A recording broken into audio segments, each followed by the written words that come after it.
বঙ্গোপসাগরের কোল ঘেঁষে চিরসবুজ বাংলাদেশ, সাগর জুড়ে অপার সম্পদ আর সম্ভাবনার হাতছানি। বিপুল এই সমুদ্র সম্পদের সুষ্ঠু রক্ষণাবেক্ষণ এবং অর্থনৈতিক নিরাপত্তার দায়িত্বে বাংলাদেশ নৌবাহিনী নিরলসভাবে কাজ করে যাচ্ছে। সময়ের পরিক্রমায় বাংলাদেশ নৌবাহিনী আজ একটি শক্তিশালী ত্রিমাত্রিক নৌবাহিনীতে পরিণত হয়েছে। নৌবাহিনীতে সংযোজিত হয়েছে আধুনিক প্রযুক্তি সম্বলিত যুদ্ধ জাহাজ, submarine, helicopter, maritime patrol aircraft এবং নৌ কমান্ডো ও ডুবুরিদের নিয়ে গঠিত সোয়ার্ডস। উন্নয়নের ধারাবাহিকতায় আজকের এই মাহেন্দ্রক্ষণে নৌবাহিনীতে যুক্ত হতে যাচ্ছে খুলনা শিপইয়ার্ডে দেশীয় প্রযুক্তিতে তৈরি আরও একটি যুদ্ধ জাহাজ বানৌজা বিষখালী। বিষখালী নদীর নামে নামকরণকৃত বানৌজা বিষখালী নামে বাংলাদেশ নৌবাহিনীতে পূর্বেও একটি জাহাজ ছিল। জাহাজটি 1978 সালে কমিশনিংয়ের পর থেকে দীর্ঘ 36 বছর বাংলাদেশ নৌবাহিনীর সকল অপারেশনাল কর্মকাণ্ড পরিচালনা করে।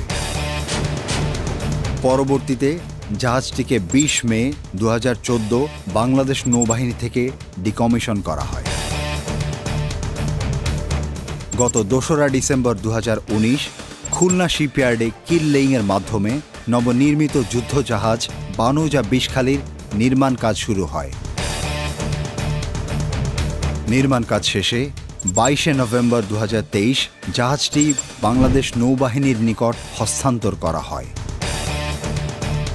আজ বানৌজা বিষখালী 41তম পেট্রোল ক্রাফট স্কোয়াড্রনের একটি জাহাজ হিসেবে কমিশন লাভ করতে যাচ্ছে। 51.65 মিটার দৈর্ঘ্য এবং 7.5 মিটার প্রস্থের এই জাহাজটি ঘণ্টায় সর্বোচ্চ 21 নটিক্যাল মাইল বেগে চলতে সক্ষম। যুদ্ধ জাহাজটিতে একটি 40-60 মিলিমিটার বফর গান ও দুটি 12.7 মিলিমিটার হেভি মেশিন গান রয়েছে।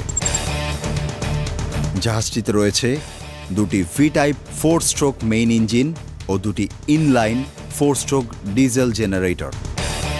এছাড়াও নেভিগেশনের জন্য রয়েছে রেডার সহ বিভিন্ন ধরনের অত্যাধুনিক সেন্সর।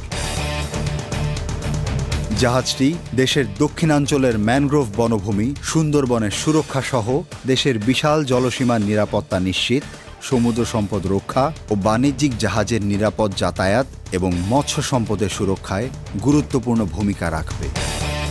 আজ বানৌজা বিষখালী জাহাজের সংযোজন নৌবাহিনীর উন্নয়নে আরও একটি মাইলফলক হয়ে থাকবে। দেশের সমুদ্র সীমার সার্বভৌমত্ব রক্ষায় নৌবাহিনীর প্রতিটি সদস্য স্বাধীনতার চেতনায় অবিচল থাকবে শান্তিতে, সংগ্রামে, সমুদ্রে দুর্জয়।